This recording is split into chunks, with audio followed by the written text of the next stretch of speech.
Ji dear student, welcome back to software testing course. आज हमें आखिरी लेक्चर डिस्कस करना है। तो there is no any makeup class today. तो लेट्स रिकैप कि हमने लास्ट लेक्चर में क्या किया था, और आज मैंने आपको ये भी बताना है कि सिलेबस कहाँ तक होगा। That belongs to your mid exams. Okay. तो हमने कोई ग्राफ्स की बात की। इन सब चीज़ों को मैं दोबारा रिपीट कर देता हूँ जब मैं इधर से आता हूँ। अच्छा, अब जो हमारा जो कवरेज जा रही है ना, जो हमने ब्लैक बॉक्स टेस्टिंग की थी ना, ये टेस्टिंग टोटली बेस कर रही थी सॉफ्टवेयर की बिहेवियर पार्ट के ऊपर।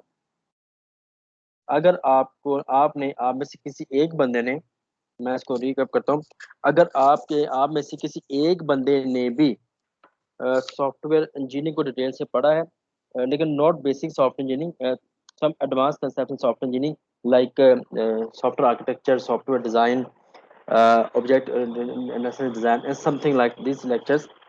तो अब मैं आपको बताता हूँ, एक सॉफ्टवेयर है, हम उसको एक देखते हैं चार तरीके से। पॉइंट ऑफ व्यू देखिए, हमारे पास एक रूम है, उस रूम को देखने के पॉइंट ऑफ व्यू डिफरेंट है। जो प्लम्बर है उसको किसी और पर्सपेक्टिव से देखेगा, इलेक्ट्रिशियन किसी और पर्सपेक्टिव से देखेगा, डिजाइनर किसी और पर्सपेक्टिव से देखेगा, है वो एक ही रूम, ठीक है। मिस्त्री किसी और हिसाब से देखेगा, जिसने उसको डेकोरेट करना है उसने किसी और हिसाब से देखना है। तो हम सबका पॉइंट ऑफ व्यू चेंज है। अगर हम इस पॉइंट ऑफ व्यू से देखें, तो मैंने लास्ट भी आपको बताया था कि हमारे पास एक यूजर्स का पॉइंट ऑफ व्यू आ जाता है, हमारे पास एक बिहेवियर पॉइंट ऑफ व्यू आ जाता है, बिहेवियर पॉइंट ऑफ व्यू आ जाता है, फिर हमारे पास स्ट्रक्चरल पॉइंट ऑफ व्यू आ जाता है,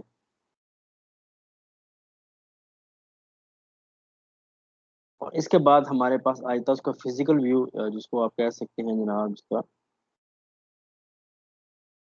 अच्छा, बिहेवियर जब हमने सॉफ्टवेयर को देखा था on the basis of users perspectives, तो उस वक्त हमने बात की ब्लैक बॉक्स टेस्टिंग की।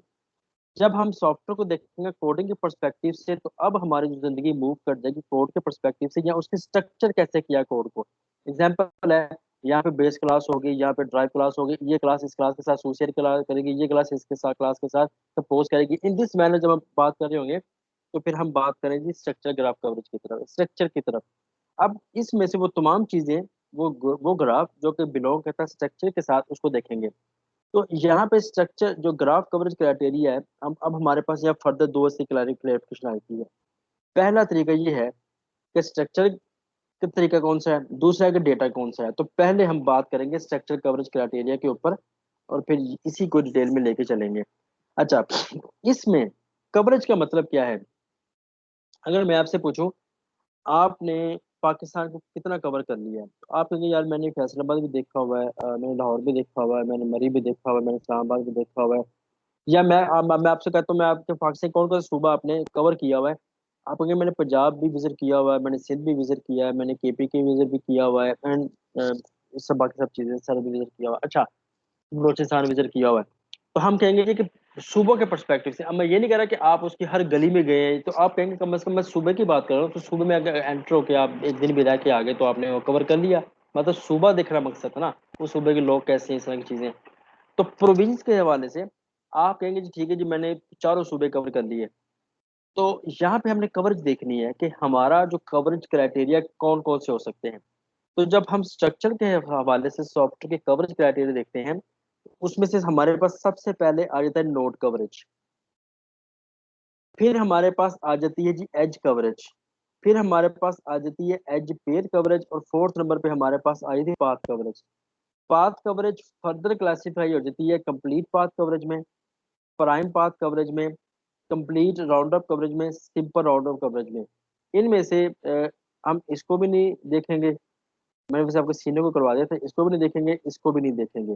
तो कंप्लीट कवरेज होगी, या इसकी जो दूसरी की शौक है उसमें देखेंगे, सब सिस्टम्स कवरेज कहते हैं। तो अब जरा सोच डिटेल से देखिएगा कि सब चीज़ें क्या हैं।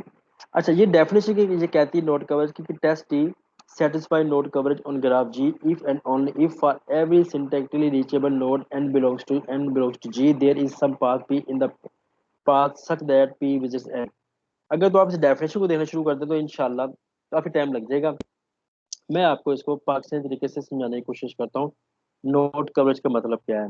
नोड कवरेज का मतलब ये है कि हमारे पास पाथ है, हमें एक पाथ दिया गया होगा, या हमने वो जो पाथ ऐसा सिलेक्ट करना है जिसमें सारे के सारे नोड्स कम से कम सिंगल टाइम जरूर एग्जीक्यूट हुए हो, सिंगल टाइम जरूर एग्जीक्यूट हुए हो, सिंगल टाइम जरूर एग्जीक्यूट हुए हो।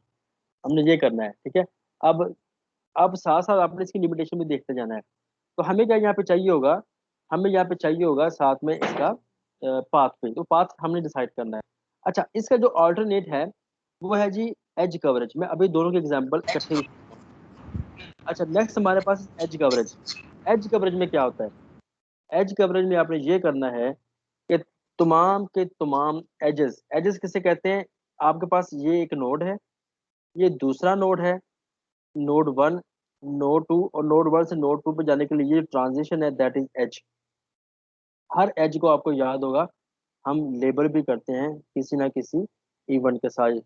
ओके, अब यहाँ पे एज कवरेज का एक रूल है कि जो लेंथ है वो कम से कम एक होनी चाहिए। अगर आपको याद हो लेंथ क्या थी, लेंथ ये थी कि हम इसके एक, हम एज के बीच में कम से कम टू कनेक्टर्स उसे कनेक्ट करते हो। अब इस मामले में वन एंड टू, ये दोनों को मिला के ये एक एज कवर हो रहा है, लिहाजा इसकी लेंथ वन है, क्योंकि इसमें एरो वन है ना, इसकी लेंथ वन है, तो मिनिमम वन लेंथ होगी। अगर लेंथ जीरो हो गई तो मैं अभी दिखाता हूँ। अगर आपके पास लेंथ जीरो होगी तो इसका मतलब क्या है? इसका मतलब यह है कि आपके पास एक ही नोड है, और अगर नोड ही एक है और उसके अंदर अगर नोड ही है तो एज तो नहीं होगा, तो एज कम से कम दो नोड्स को मिलाता है। जैसे पुल है, ब्रिज कम से कम टू एरियाज को आपस में मिलाता है। अगर फर्ज कर एरिया ही एक हो तो ब्रिज क्या करना भाई, ब्रिज कहाँ से आएगा? इसलिए यहाँ पे इसकी लेंथ मिनिमम वन होना लाजमी है।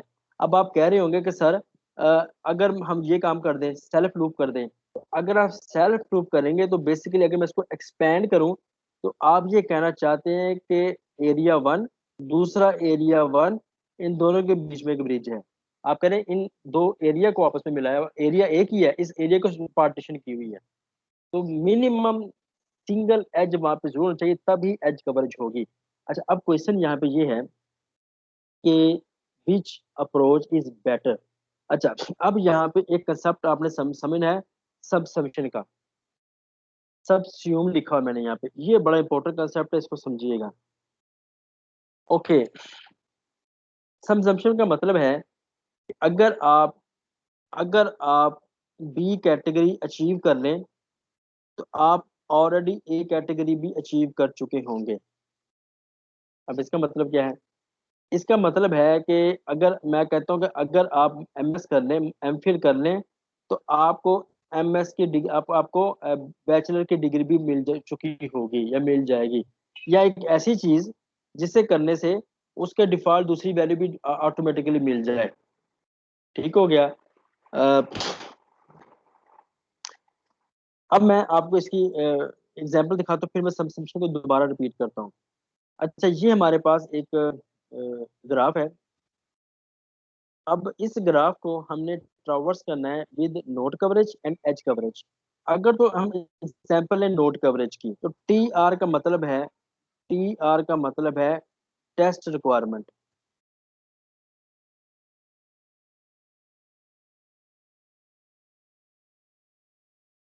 ठीक है जी। टेस्ट रिक्वायरमेंट आपसे ये कहती है, नोड कवरेज की टेस्ट रिक्वायरमेंट क्या है? नोड कवरेज की टेस्ट रिक्वायरमेंट ये है कि ये सारे के सारे नोड्स कवर होने चाहिए कम से कम सिंगल टाइम। अब आपने टेस्ट पाथ लिखा एज अ टेस्टर, आपने कहा जी कि हम वन से स्टार्ट करेंगे, क्यों? क्योंकि ये इसका स्टार्टिंग पॉइंट लिखा है, ये इसका एंडिंग पॉइंट है। और कंप्लीट पाथ किसे कहते हैं? जो स्टार्ट से लेकर एंड तक सबको ट्रैवर्स कर दे। आपने कहा जी कि हम शुरू करेंगे वन से टू, टू से थ्री की तरफ। एक पाथ हमारा ये होगा और दूसरा पाथ हमारा होगा अब अच्छा पाथ तो हम, अच्छा, अब आप देखिए, आप लोगों ने एक सिंगल पाथ के साथ सारे नोट्स कवर कर लिए हैं, ऐसे ही है। वन भी कवर हो चुका है, टू भी कवर हो चुका है, थ्री भी कवर हो चुका है। अच्छा, दैट्स फाइन। अच्छा, अगर हम जरा गौर कीजिएगा, अ, अगर हम इस पर्सपेक्टिव से देखें एज कवरेज के हिसाब से, तो आप देखें कि आपने कौन कौन से पाथ, ये नोड तो कवर हो गए हैं, नोड्स के अंदर रहते हुए पाथ कौन कौन से कवर हुए हैं। अब आप देखें माशाल्लाह से आपने एक ये पाथ कवर कर लिया, आपने ये पाथ भी कवर कर लिया, लेकिन अनफॉर्चुनेटली आप ये पाथ नहीं कवर कर सके। अभी ये पाथ हमारा नहीं कवर हुआ, लेकिन हमारा जो नोड कवरेज क्राइटेरिया वो मीट हो गया है। नोड कवरेज की टेस्ट रिक्वायरमेंट ये थी कि आपने सारे नोड्स को कम से कम सिंगल टाइम जरूर विजिट करना है, वो हम कर चुके हैं।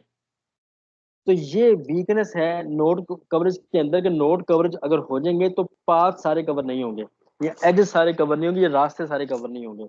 अब इसका दूसरा पार्ट देखते हैं जी। दूसरे नंबर पे हमारे पास आती है एज कवरेज।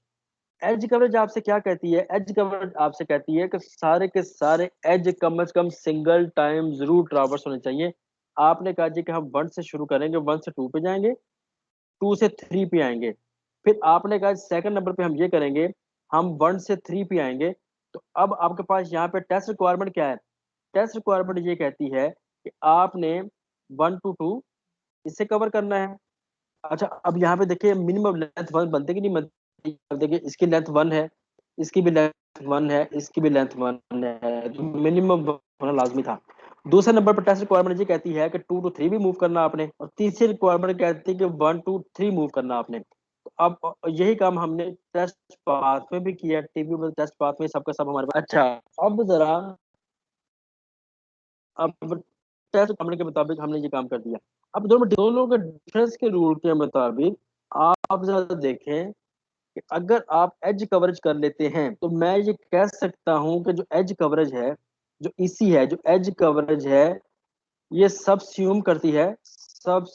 करती है नोड कवरेज को भी। अब इसका मतलब क्या है? नोड कवरेज को भी, इसका मतलब ये है कि अगर आप लोग एज कवरेज अचीव कर ले तो नोड कवरेज बाय डिफॉल्ट हो जाएगी। अभी आपने देखा हो भी गई थी कि जब हमने इस एज को कवर किया, हमने इस एज को कवर किया, तो देखिए बाय डिफॉल्ट नोड भी कवर हो गए। तो that is the concept of subsumption. Edge cover ने नोड कवरेज को सबस्यूम कर लिया। होपफुली ये आपके समझ में बात आ गई होगी। अच्छा, नेक्स्ट है जी एज पेयर कवरेज। अब हमें चाहिए एज का पेयर, मतलब एक नहीं, एक एज नहीं, एज का पेयर। तो अब रूल के मुताबिक हमारे पास क्या था? रूल के मुताबिक एज कवरेज में कम से कम इसकी लेंथ वन होनी चाहिए, तो पेयर में एक लेंथ इसकी है, एक लेंथ इसकी है। तो जब हम एज पेयर कवरेज की बात करेंगे तो यहाँ पे लेंथ कम से कम दो होनी चाहिए। अगर मिनिमम टू लेंथ होगी तब ही वो हम कवर कर सकें, तब भी हम कहेंगे ये एज पेयर कवरेज है, वरना ये एज पेयर कवरेज नहीं है। ये करके देख लेते हैं। अब हमारे पास स्टार्ट है, दुनिया स्टार्ट हो रही है यहाँ से, और हमारे पास एंडिंग है फाइव एंड सिक्स। ठीक हो गया। अब हमने टेस्ट रिक्वायरमेंट के मुताबिक क्या क्या चीजें कवर करनी है, अब आप देख लें जनाब। तो सबसे पहले आप कहते हैं जी कि हम वन से आए, हम वन से फोर पे गए। अगर मैं यहाँ तक करूँ तो ये एज कवरेज है, तो that is not edge pair coverage. तो आप अच्छा कंप्लीट पाथ लेना, मैं आपको पहले बता चुका हूँ स्टार्ट से लेकर एंड तक। अब हमारे यहाँ पे टू एंड है, दो फाइनल नोड है, एक है फाइव, एक है सिक्स। तो आप कहते हैं मैं वन टू फोर गया, फोर टू फाइव गया, तो आप देख लें एक इसकी लेंथ है, एक इसकी लेंथ है, that is edge pair coverage.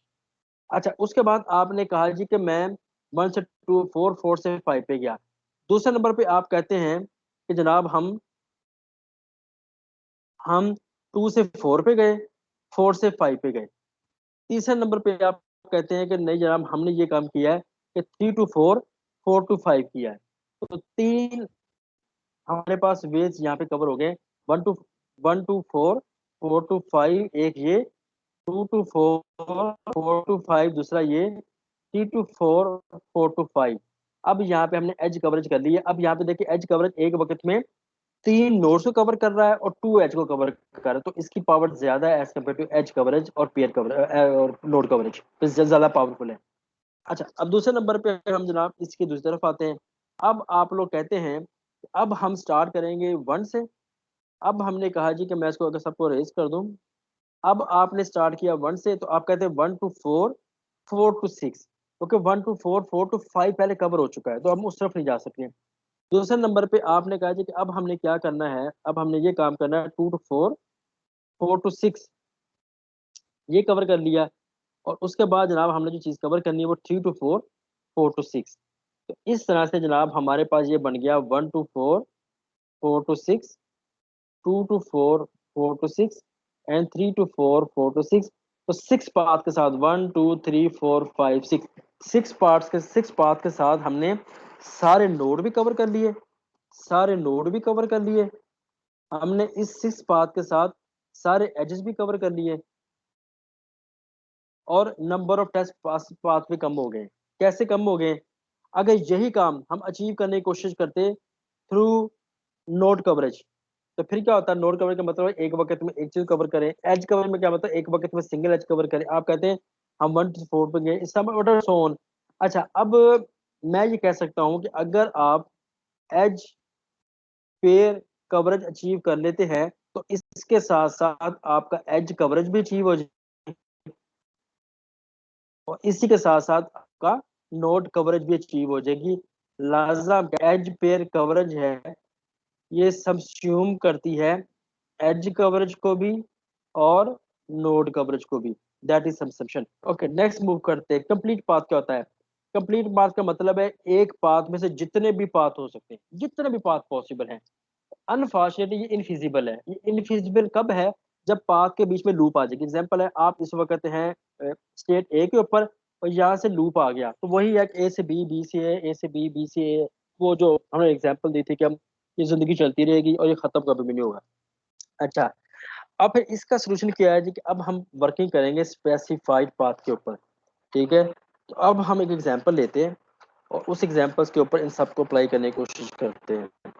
ले जी, पहले ये हमारे पास है। अब जरा मैं आपको देता हूँ 2 to 3 मिनट, या अब इस 3 मिनट लगा के ना इसके ऊपर नोट कवर करके देखें, एज कवर करके देखें और बाकी चीजें करके देखें। मैं इंशाल्लाह आपको 3 मिनट बाद दोबारा ज्वाइन करता हूँ।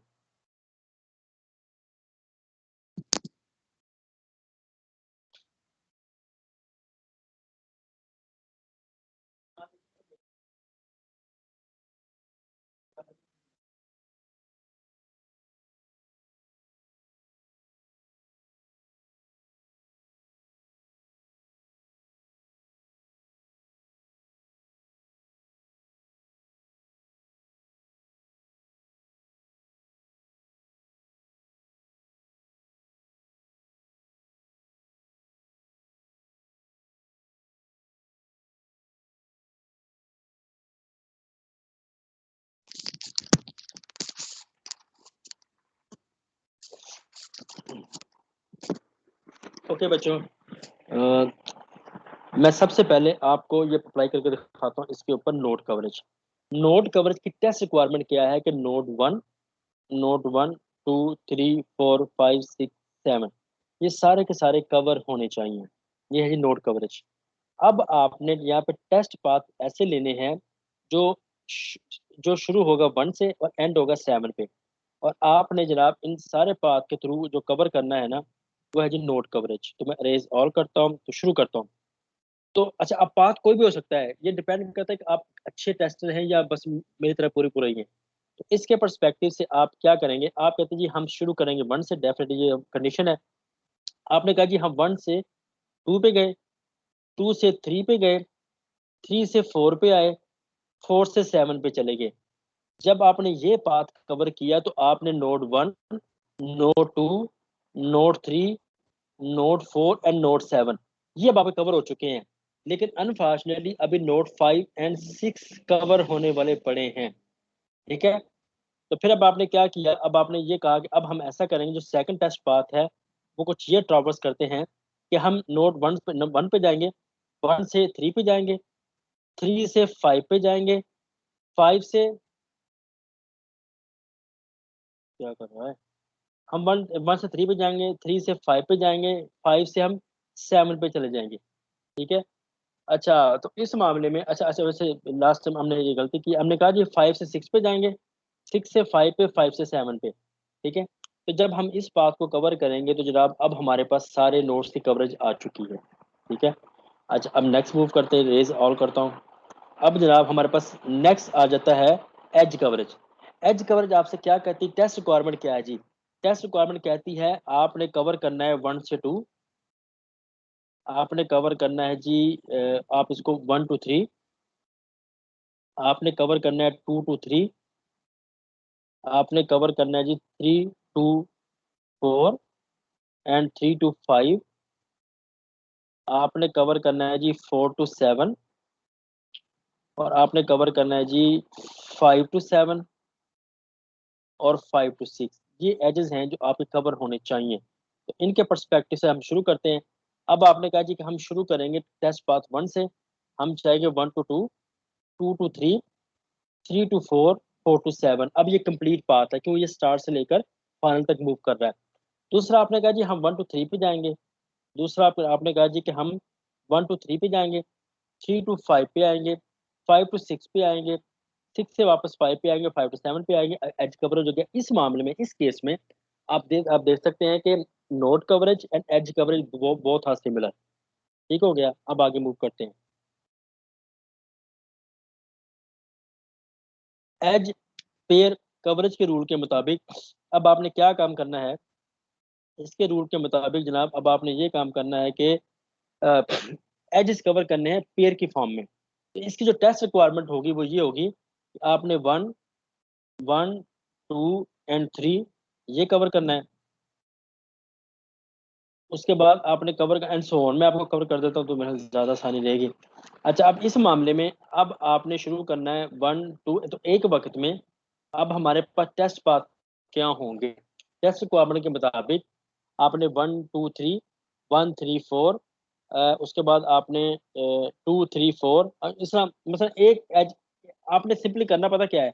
अगर आप इस वक्त यहाँ पे है ना, तो इसके ऑनवर्ड जो 2 पेयर्स हैं आपने देखने, 1 और 1, 2। एक ये पेयर हो गया, 1 और 1, 2, एक ये पेयर हो गया। अगर आप इस वक्त 5 पे हैं, 5 पे हैं तो 5 से 7 तक एक पेयर बनता है, तो ये नहीं हम ले सकते। तो फिर हम लेंगे 5 to 6, 6 to 5। अब ये 2 पेयर बन चुके हैं। तो इस तरह से आपने जिस नोड पे आप इस वक्त हैं, वहां से आपने आगे मूव करना है।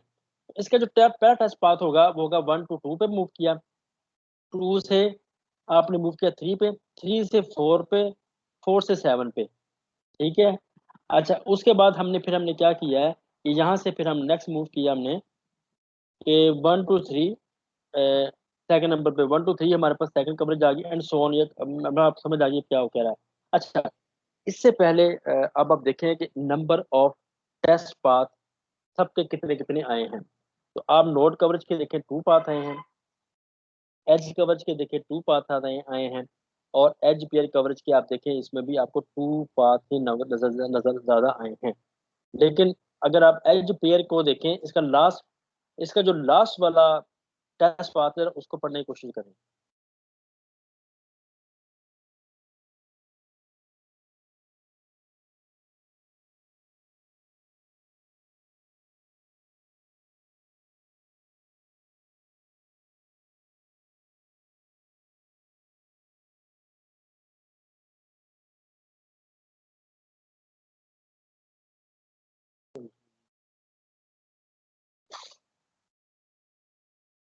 अब आप देखिए कि आपसे क्या कह रहा है।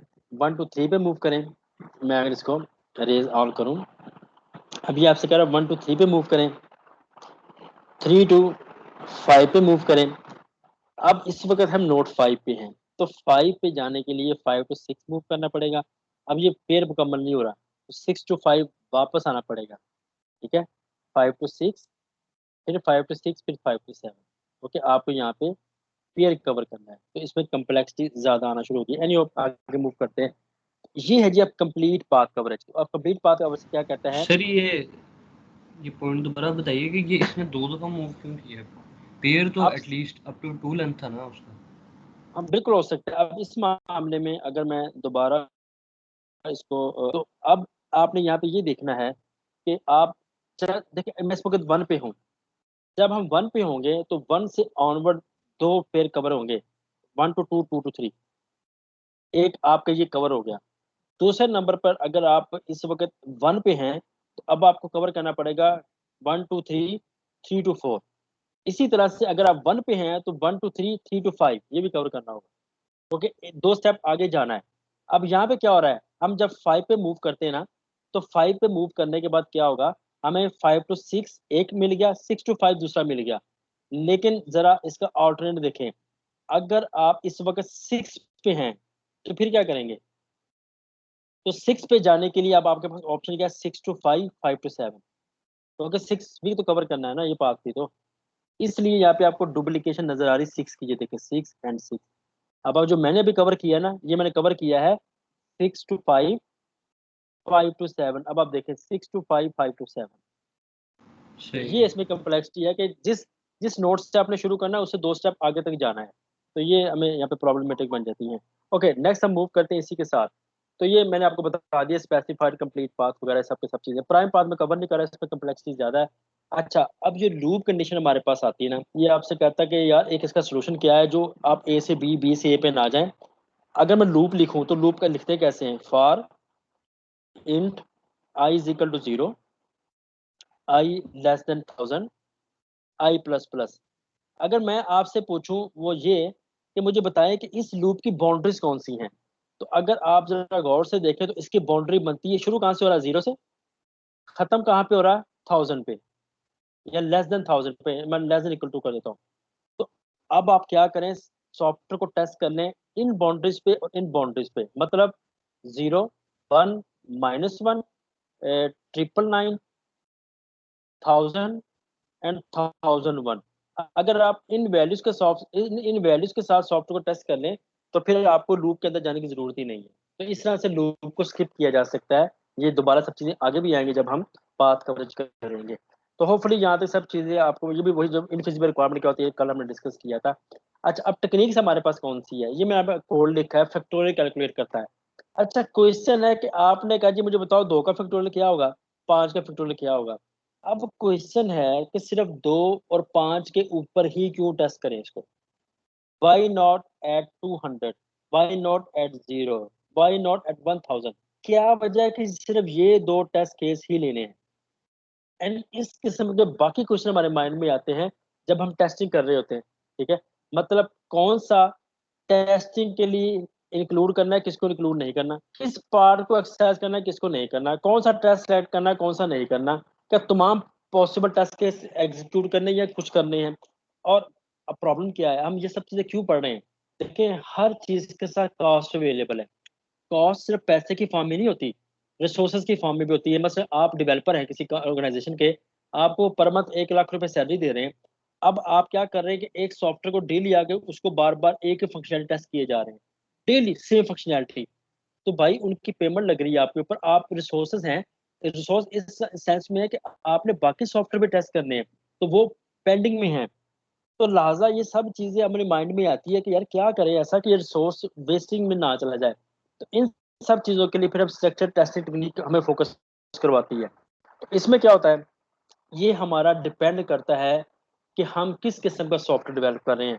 क्या वो सेफ्टी क्रिटिकल सिस्टम है, क्या वो लैब असाइनमेंट सिस्टम है, क्या यूरेनियम का सिस्टम है, क्या रेडिएशन का सिस्टम है। एग्जांपल है, अगर हम सॉफ्टवेयर लिख रहे हैं इसके लिए अलाइड हॉस्पिटल के लिए, या हम लिख रहे हैं एफआईसी के लिए, फैसलाबाद इंस्टीट्यूट ऑफ कार्डियोलॉजी, और वहाँ पे ऑपरेशन थिएटर का सॉफ्टवेयर है जहाँ पे बंदे का ऑपरेशन हो रहा है, और वो कह रहे हैं अगर खुदा ना खास्ता आपका सॉफ्टवेयर क्रैश कर गया, इट शुड बी रीवर्क और री back to work in 20 seconds. तो ये अब क्रिटिकल सिस्टम है। अब हम यहाँ पे इग्नोरेंस नहीं कर सकते।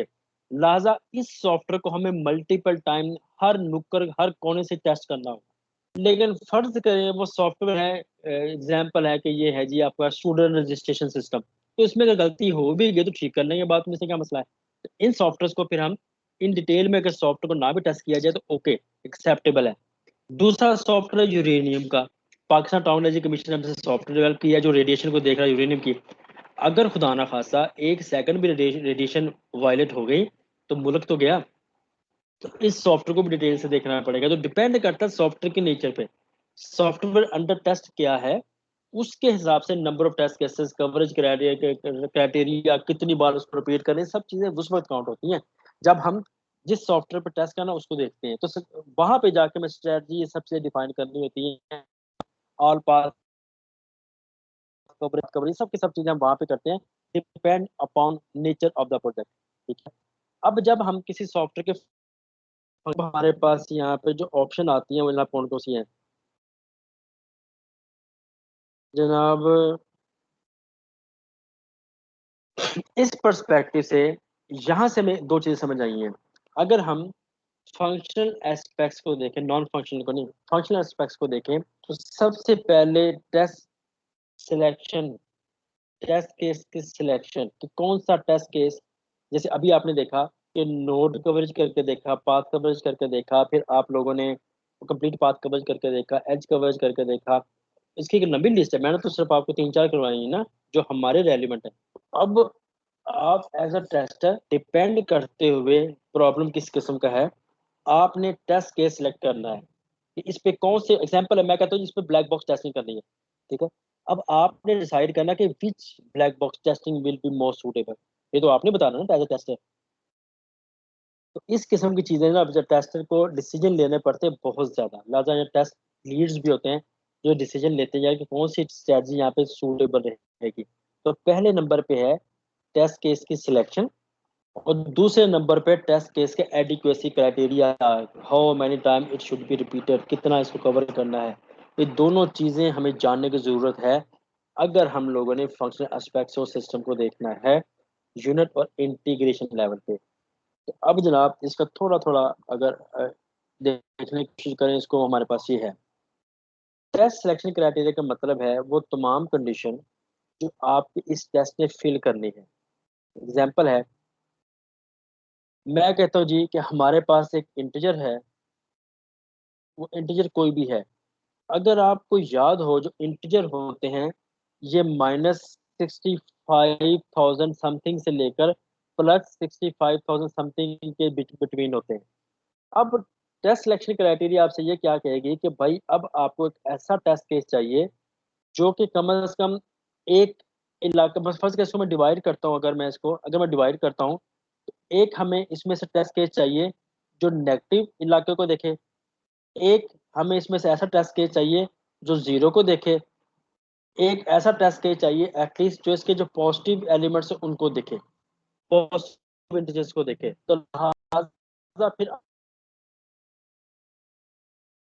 आपको क्या करना, नंबर ऑफ टेस्ट के उसमें से एक जीरो होगा और एक पॉजिटिव होगा। अब देख रहे पहला टेस्ट क्या है, -9, 0 एंड 3। दूसरा क्या है, -10, 0 +120।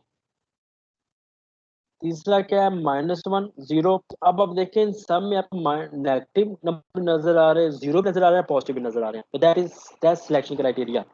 अच्छा, अब दूसरे नंबर पर टेस्ट एडिक्वेसी है। टेस्ट एडिक्वेसी कहती है the property of program that must be exercise to constitute a thorough testing. अब आपने यहाँ पे कौन सी ऐसी प्रोग्रामिंग है, मतलब कौन सी ऐसे टेस्ट कैसे जो आपने एक्सरसाइज करने हैं ताकि थरो टेस्टिंग हो सके, ठीक है जी। ये हम ये हम काम क्यों करने की कोशिश कर रहे हैं ताकि सॉफ्टवेयर हमारा मेजरेबल हो सके। जब हमारा सॉफ्टवेयर मेजरेबल हो जाता है ना, तो हम सॉफ्टवेयर कहते हैं इसमें कंप्लीटनेस का फैक्टर आ गया है। कंप्लीटनेस सिर्फ उसी वक्त अचीव हो सकती है जब उसमें मेजरेबिलिटी आएगी। तो ये हमारा काम है। एडिक्वेसी मैं आपको बता चुका हूँ, आगे जाके मैं इसको जब एग्जाम्पल से प्रूव करूंगा आपको ज़्यादा उसको अंडरस्टैंडिंग होगी, ठीक है। तो अब यहाँ से क्या पता लगा, यहाँ से हमें पता लगा कि सॉफ्टवेयर को थर्ड टेस्ट करना है, क्यों टेस्ट करना है, ताकि उसकी एडिक्वेसी मीट हो सके। और एडिक्वेसी मीट करने के लिए आपको उसको मेजरमेंट के लेके पॉइंट ऑफ से लेके जाना पड़ेगा, गिवन जो भी क्राइटेरिया है, ठीक है। मुझे आपने 2 मिनट दीजिएगा, मुझे कॉल बार बार आती जा रही है, तो ये सब चीज़ें मैं इंशाल्लाह अब आपको प्रैक्टिकली, अगर आपको नहीं भी इस वक्त समझ आई तो आगे इंशाल्लाह ये कंफर्म हो जाएगी। Please give me 2 minute.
अच्छा जी।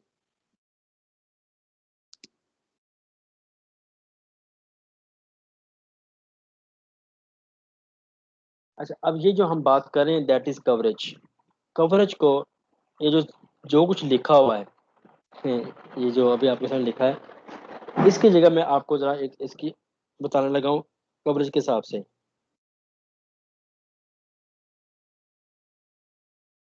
इस पर्सपेक्टिव से लगा और कीजिएगा। मैंने आपको कल एक बात कही थी, if you want to be a well software tester, तो आपने दो काम करने हैं। आपने मिनिमम टेस्ट केसेस के साथ मैक्सिमम कवरेज करनी है। अब मेरा हाल आपको इस कवरेज का वर्ड दोबारा समझ आ गया है। तो अभी हमने जो एग्जांपल्स देखी हैं, उसमें हमने ये जो, वापस अगर मैं आता हूँ इधर, तो अब हमने यहाँ पे क्या करने की कोशिश की है, हमने ऐसे पाथ लिखने की कोशिश की है जिसमें मैक्सिमम कवरेज हो सके। एग्जाम्पल है, नोड कवरेज को देखें।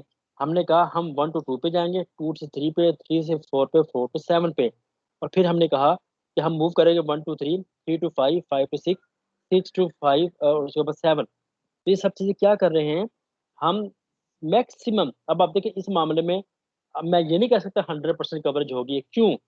क्योंकि यहाँ पे लूप इन्वॉल्व है। जब लूप इन्वॉल्व होगी तो हम ये क्लेम नहीं कर सकते कि 100% कवरेज हो चुकी है। तो अब हमारा मकसद है मैक्सिमम कवर करना। 100% कवरेज नहीं मैं कह पा रहा। अगर 100% कवरेज करनी है तो फिर जनाब आपको मूव करना पड़ेगा एग्जॉस्टिव टेस्टिंग की तरफ, जो कि मैं आपको पता ही है कि क्या बनेगी हमारे साथ। ओके, एग्जांपल 1 है, we need to write a program that takes two integer inputs A and B. अब फर्ज करें हमारे पास एक प्रोग्राम है, सॉफ्ट मेथड है, उसका नाम है फू, और ये दो आर्गुमेंट लेता है as an input of type integer. यहाँ पे जी integer A and integer B, ये ले जी, ये हमारे पास टू आर्गुमेंट्स हैं। और वो किस तरह से हैं, that takes two integer A and B and computes sum. वो सम कैलकुलेट करेगा अगर ए की वैल्यू बी से ग्रेटर देन होगी, और अगर ए की वैल्यू लेस देन होगी बी से, तो फिर वो डिफरेंस कैलकुलेट करेगा। अब ये एक प्रॉब्लम है जो हमने यहाँ पे लेके चलना है। अब इसकी स्पेसिफिकेशन क्या होगी, रिक्वायरमेंट स्पेसिफिकेशन, जो टेस्ट स्पेसिफिकेशन है, वो आपसे कहेगा कि आपको एक ऐसा सॉफ्टवेयर चाहिए जो कि एक्सेप्ट करेगा। आपको एक ऐसा सॉफ्टवेयर चाहिए जो एक्सेप्ट करेगा two inputs of type integer, और वो रिटर्न करेगा sum, sum of these numbers, sum of these two integers A and B, if A greater than B, and the software will return sum difference if A less than B. तो ये इसकी specification आ गई, ठीक है। अब यहाँ पे criteria क्या होगा, a test T for program P of R is considered adequate if each path in P is traversed at least one। अब इसका मतलब क्या है, इसका मतलब जनाब ये है कि मैं इस बात को आपको ग्राफिकली दिखाने की कोशिश करता हूँ। जनाब ठीक हो गया, पेन से चला गया मैं इसको जनाब। देखें, अब हमारे पास आई है जी दो इनपुट्स ली हमने ए एंड बी, आ गई। ए बी इनपुट लेने के बाद फिर हमने क्या किया, यहाँ पे डिसीजन लिया है। डिसीजन लिया है कि जो ए है, ए एंड बी की वैल्यू ये ग्रेटर देन है कि लेस देन है। अगर तो इसकी वैल्यू ग्रेटर देन है, ट्रू है, तो फिर हमने क्या किया, फिर हमने रिटर्न कर देंगे, किसी को रिटर्न कर देंगे, ए प्लस बी को। और अगर इसकी वैल्यू फॉल्स है, मतलब ए और बी की वैल्यू लेस देन, तो हम क्या करेंगे, हम रिटर्न कर देंगे ए माइनस बी को। ठीक हो गया। ये है जो काम हम अचीव करने की कोशिश कर रहे हैं। तो टेस्ट कवरेज आपसे क्या कहती है, जरा आप उसको दोबारा पढ़े। इस कंसिडर एडिक्वेट, जी टेस्ट केस एडिक्वेट कब होगा, जब each path, when each path in P is traverse at least one. मतलब आपने अभी जो दो पाथ लिखे हैं, ये दोनों के दोनों पाथ कम से कम एक बार जरूर इसमें से गुजरा जाएगा, तब हम कहेंगे हमने दोनों पाथ कवर कर लिए। फिर हम कहेंगे कि इस वक्त ये एडिक्वेट है। क्यों? अब हमने इसको मेजर कर लिया कि इसमें दो ही पाथ है, हमने दोनों कम से कम एक टाइम कवर कर लिए ताकि इसकी कंप्लीटनेस को अचीव किया जा सके। तो ये अब आपके पास कोड है जो आपने टेस्ट करना है। तो अब जरा सोच के बताइएगा, मैंने यहाँ पे टू टेस्ट केस क्यों लिखे हैं, T1 एंड T2। तो बता सकता है जी T1 और T2 क्यों आए हैं?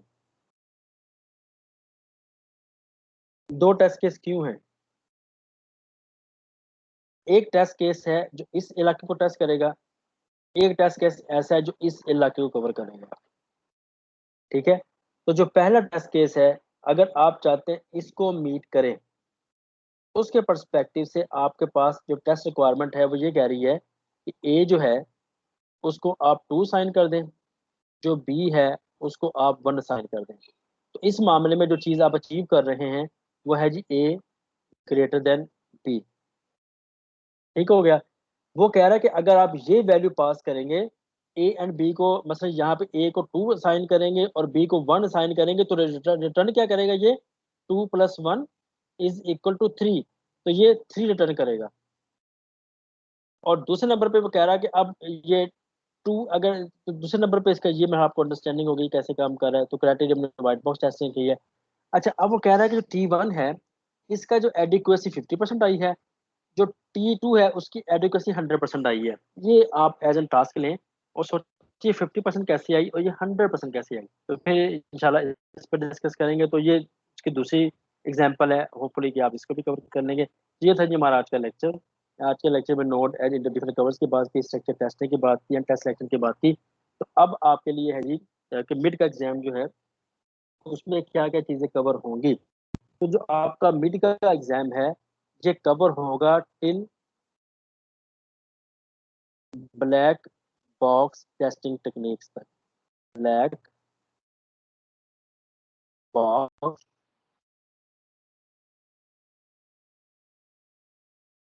टेस्टिंग टेक्निक्स, जो कि मेरे ख्याल में लेक्चर नंबर 19 तक बनता है जो हमने कवर किया है। मैं अगर दोबारा आपका ये देखूं जो मेरे पास है, तो जनाब ये मेरे मुताबिक हाँ जी 19 ही बनते हैं, लेक्चर 19। लेक्चर 19 है और मैं आप कोशिश कर चुका हूँ इसको बार बार रिपीट करने की, उसमें ऐसा कुछ कोई खतरनाक चीज़ है नहीं। तो कल इंशाल्लाह पे क्विज होगा, उस क्विज के 2 मकसद हैं। अच्छा, और हम 2 क्विज लेंगे, एक थर्सडे को एमसीक्यूज टाइप, दूसरा फ्राइडे को। इसमें मैं आपको बता दूंगा कि थर्सडे तक क्विज क्या होगा, फ्राइडे तक क्या होगा, इंशाल्लाह आज बता दूंगा। इसका मकसद पता है क्या है? देखो, अब आप मे भी सब इकट्ठे एक जगह बैठ जाए और चीट करें तो इट्स आप अपने आप को स्पॉइल करेंगे, मुझे खुदा ना खासा इसमें कोई मसला नहीं होगा। ठीक है। अच्छा, अब इसमें क्या होगा, अगर प्रिपरेशन पर्सपेक्टिव से देखा गया तो प्लीज चेक योरसेल्फ कि आपने क्या चीज़ अच्छी, आपको इस पर टाइम भी लगा, आप क्या समझ सके अभी तक इस कोर्स के साथ। मेरा ख्याल कहता है कि इसमें कोई ऐसी टेक्निकल चीज़ भी नहीं होती। तो इंशाल्लाह मकसद सिर्फ आपकी प्रिपरेशन करवाना है एग्जाम्स के। तो और दूसरा है कि थोड़ी सी रिवीजन भी आप कर लेंगे, और अगेन याद करना, रट्टा मारना, कोई भी चीज़ मैं आपसे ऐसे डिमांड नहीं कर रहा। मैं किसी जगह पे ये डिमांड नहीं कर रहा कि मैं आपको बताऊं इसकी डेफिनेशन क्या क्या हो सकती है, तो ऐसा कुछ नहीं है। सिर्फ आपकी अंडरस्टैंडिंग, अगर आपने स्लाइड्स नहीं भी पढ़ी हुई और आपने इन लेक्चर्स को सिर्फ बैठ के सिर्फ सुना ही हुआ है ना, तो मैं यकीन से कह सकता हूँ एटलीस्ट आप मे बी 30 और 30 मार्क्स ले लें। कोई इसमें ऐसी कोई चीज़ नहीं है। ठीक है। तो मैं सिर्फ आपसे ये उम्मीद करूंगा, आपसे रिक्वेस्ट करूंगा कि please don't cheat yourself, don't cheat your families. क्योंकि अल्लाह का जब नेचर के रूल है, जब हम कुदरत के कानून वायलेट कर, तो नेचर हमें बेहतरीन किस्म की इसकी सजा देती है, सजा एंड जजा। ठीक है। कैसे? मैंने आप देखें, आप इस वक्त मुझे चीट करने खैर है, खुद को चीट करने खैर है, लेकिन जो आपकी फैमिली है उन्होंने आप पे बहुत ज़्यादा चीज़ें सेट की है कि मेरा बच्चा ये पढ़ के ये इस काबिल हो गया है। और आपको नहीं पता, देखिए, अगर आप अपने पेरेंट्स से पूछे क्लास में होना, तो आपको अपने आंखों से दूर जाने ना दें। अब मैं चूंकि दोनों अल्लाह के पास जा चुके हैं पेरेंट्स, तो मैं अब परसीव कर सकता हूँ कि उनकी इंपॉर्टेंस क्या है। पहले फेसबुक पे पढ़कर बड़ा कुछ होता था, लेकिन उनको इतनी हमारे लिए कोई इफेक्टिव नहीं था। अब वो पता लगता है, इस चीज से गुजर रहा हूँ मैं, कि आपके भी ये है कि आपके पेरेंट्स ने सोचा हुआ जी मेरा बच्चा कंप्यूटर साइंटिस्ट या सॉफ्टवेयर या कुछ बन जाएगा। इन सब चीज़ों के बाद, और उसके बाद जनाब वो ऐसे चीज़ें करेगा, सपोर्ट करेगा, वो बताएंगे मेरा बच्चा ये कर चुका है। और पता लगा जी बच्चे साहब तो 3-4 सारी क्लास बैठ के इकट्ठा कंबाइन करी, then you are cheating your parents.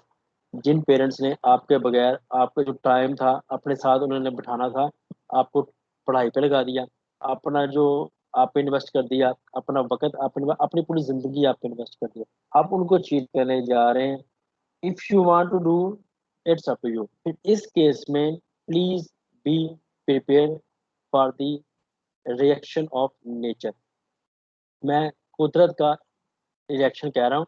कुदरत के ऊपर जो हमारी है अल्लाह की ज़ात है। अल्लाह ने ये सारी नेचर डेवलप की है ना, क्रिएट की है। तो प्लीज़ आपको ज़रा इस पे सोचना चाहिए। मैं आपको ये मशवरा दूँगा। तो इंशाल्लाह मैं आपसे सीआर जो है जी इनसे मैं स्नेह से मैं शेयर कर दूँगा कि ये क्या चीज़ें हैं। उसमें मैं स्प्लिट कर दूँगा basically white box black box testing को 2 हिस्सों में स्प्लिट कर दूँगा और इसमें कुछ नहीं है। अब अगर आपके माइंड में किसी किस्म का क्वेश्चन है, you are freely welcome to ask. अगर नहीं है तो जनाब मैं फिर इसको वाइंड अप करता हूँ और मैं आपको गुड लक कहता हूँ आपके क्विज़ेज़ के लिए, आपकी बाकी चीज़ों के लिए। तो ये उसामा मुझे कुछ कहना चाह रहे हैं। जी,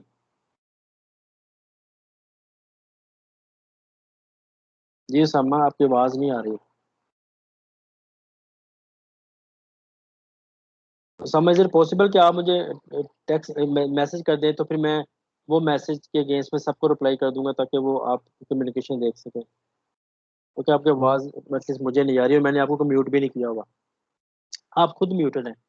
1 मिनट मैं आपको अनम्यूट करता हूँ यहाँ से। जी हो गया अनम्यूट। सर मैं जी, कह रहा हूँ स्लाइड नंबर 13 काइंडली खोल लें। स्लाइड न नहीं इसी की स्लाइड था जी, आज के लेक्चर की। जी जी सर। Slide number